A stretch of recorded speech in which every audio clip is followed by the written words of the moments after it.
আগেও অনেক অনেক অফার পেয়েছি। অনেকেরই ইচ্ছা ছিল যে আমি হয়তোবা অ্যাক্টিং করি। আমি অনেক বেছে বেছে কাজ করব। আমার লিস্টে অনেকগুলো ফিল্ম আছে।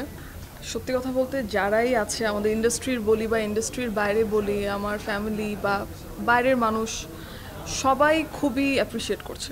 যেটা অবশ্যই ভালো লাগছে যে আমি যেহেতু আমি অ্যাক্টর না, এটা আমার প্রথম কাজ এবং ডেবিউ অ্যাক্টিং ফিল্ম যেটাই বলেন।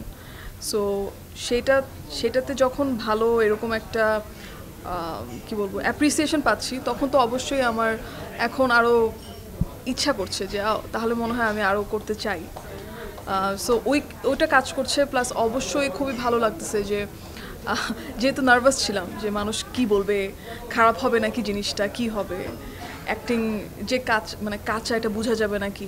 কিন্তু এখন যখন সবাই বলতেছে যে না, তোমাকে দেখে মনেই হয় না যে তুমি অ্যাক্টিং করছো এই প্রথমবার, অবশ্যই সেটা আমার পার্সোনালি তো খুব ভালো লাগছে। বেস্ট কমপ্লিমেন্ট আমার কাছে মনে হয় এটাই যে আমার সামনে যে একটা ক্যামেরা ছিল এটা বোঝা যাচ্ছিল না। সো আমার কাছে মনে হয় যে যখন আপনি ক্যামেরার সামনে মানে অ্যাজ অ্যান অ্যাক্টর আপনি কাজ করবেন, তখন ওই স্বাভাবিক কতটুকু লাগছে, কতটুকু অ্যাচিভ করতে পারছি, আমার কাছে মনে হয় ওইটাই অনেক বড় একটা কমপ্লিমেন্ট। এবং আমি চেষ্টা করব সেখানে আরও কাজ করতে। যদি অনেস্টলি বলি, আমি মনোগ্যামির আগেও অনেক অনেক অফার পেয়েছি আলহামদুলিল্লাহ। আমার অনেকেরই ইচ্ছা ছিল যে আমি হয়তোবা অ্যাক্টিং করি, কিন্তু সেটা বাস্তবে ঘটায় ফারুকী ভাই। কারণ ওনার অফার আমি নিয়ে আসলেই চিন্তা করি আর কি ব্যাপারটা নিয়ে, এবং প্লাস সেটা একটা গুড টাইমিং ছিল। আমার কাছে ছিল যে আমি আগে আমি একজন সঙ্গীত শিল্পী, আমাকে মানুষের সঙ্গীত শিল্পী হিসেবেই চিনতে হবে আগে, তারপরে যেটা যেটা আমি করি। সো সেই জায়গায় আমি সাকসেসফুল আলহামদুলিল্লাহ। আমাকে সঙ্গীত শিল্পী হিসেবেই মানুষ প্রথমে চিনে। অ্যান্ড এখন অভিনয় এইটা একটা নতুন ফিল্ড, এখানে আমি এক্সপ্লোর করতে চাই মিউজিকের মতোই।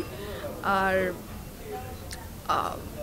এই তো নতুন অবশ্যই পেয়েছি, কিন্তু আমি রেগুলারলি কাজ করব বলে মনে হয় না। আমি অনেক বেছে বেছে কাজ করব।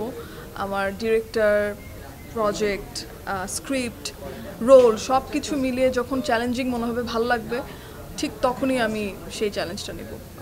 আমার লিস্টে অনেকগুলো ফিল্ম আছে। ইনফ্যাক্ট রাজেরই তো অনেকগুলো, 3টা মনে হয় বের হয়েছে। সো আমি এখনও বসতে পারি নাই, বাট আমি বসে বসে দেখব।